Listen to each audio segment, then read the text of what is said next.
मैं कुछ और क्वेश्चंस ले रहा हूँ कमेंट सेक्शन से। प्राइमरी एमेनोरिया का कोई इलाज होता है क्या? ये मैं डॉक्टर दीपांकर बैनर्जी बोल रहा हूँ जबलपुर से, ideal fertility IVF and genetic centre private limited, जो कि मध्य प्रदेश में स्थित है। ये जो क्वेश्चन है कि प्राइमरी एमिनोरिया का कोई इलाज है क्या। अब प्राइमरी एमिनोरिया किस तरह का है? प्राइमरी एमिनोरिया बहुत सारे प्रकार का होता है। यदि प्राइमरी एमिनोरिया का मतलब है कि महिला को या लड़की को कभी पीरियड ही नहीं आया, तो क्या दवाई से आया?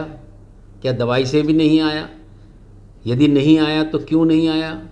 यदि दवाई से आया तो क्या उसको प्राइमरी ओवेरियन फेलियर है कि सेकेंडरी ओवेरियन फेलियर है? यदि दवाई देने के बाद नहीं आया तो क्या उसका एंडोमेट्रियल डैमेज है? यदि है तो क्या उसका जो डेवलपमेंटल डिफेक्ट है उसमें ऐसा तो नहीं कि उसको मुलेरियन एजेनेसिस है? कहीं ऐसा तो नहीं कि उसको 46XY वाला सिंड्रोम हो, जो कि फीमेल जैसे डेवलप होते हैं बट उनका बेसिकली वो जेनेटिकली मेल होते हैं, एंड्रोजन इंसेंसिटिविटी सिंड्रोम में होता है। तो आपको मैं ये जो वर्ड्स बोल रहा हूँ, इनका डायग्नोसिस और इनका निदान होना, इनका वजह जानना प्राइमरी एमिनोरिया में बहुत ज़रूरी है, तब जाके आप करेक्ट इलाज ले सकते हैं। अदरवाइज़ ये मत सोचिए कि ये लाइलाज है, और ये भी मत करिए कि इलाज के चक्कर में आप उसको अंदाज से कुछ भी ट्रीटमेंट दे दें। सर, हम आपके सेंटर पे IVF करवाना चाहते हैं लेकिन काफ़ी दूर से हैं, कैसे मैनेज होगा?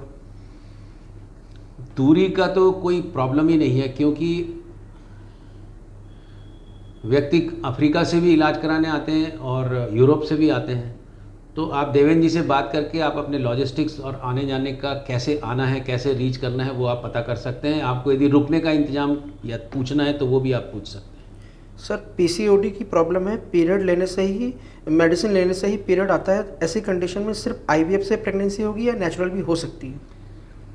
यदि आपका प्रूव्ड पॉलीसिस्टिक ओवेरियन डिजीज़ है, क्योंकि पॉलीसिस्टिक ओवेरियन डिजीज़ को डायग्नोसिस भी होना बहुत ज़रूरी है। कई बार non polycystic ovary, multicystic ovary को भी अल्ट्रासाउंड में पॉलीसिस्टिक लिख दिया जाता है और उस लड़की को ब्रांड कर दिया जाता है कि उसको पॉलीसिस्टिक ओवरी है।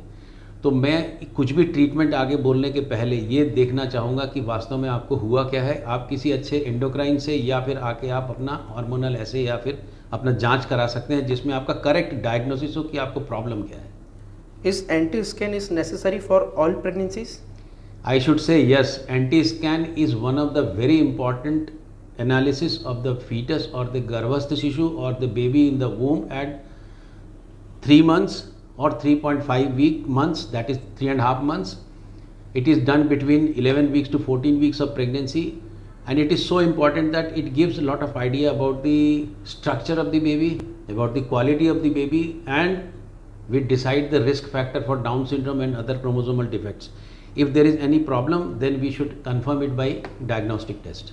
So what is the meaning of triple marker test? Triple marker test meaning यदि मैं बताने जाऊंगा, it is a maternal blood test. Suppose a lady is pregnant with a baby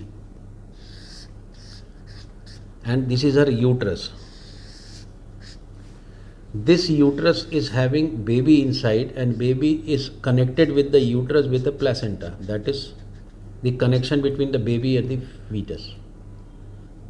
Now I want to know about the quality, that is chromosomal defect or genetic defect I can say, but it is basically chromosomal defect about this baby.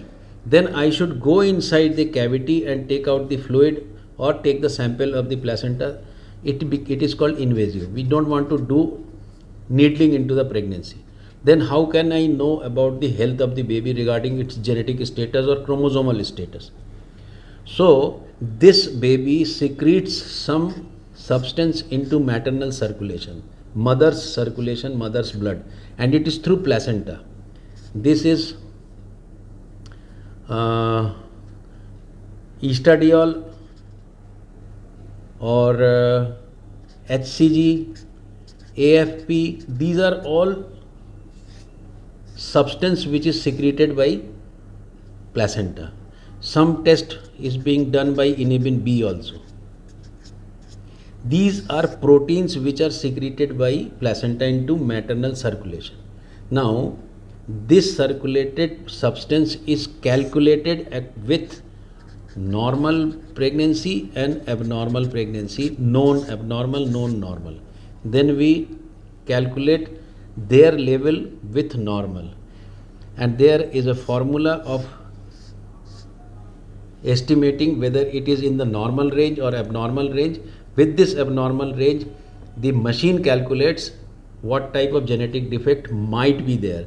But very important that it is a screening test. Screening means you have a suspicion that baby might be having genetic abnormality or chromosomal defect, mostly chromosomal defect. Then if this happens, then you have to confirm it by diagnostic test. Diagnosis means 99%, otherwise it is 80 to 85% suspicion.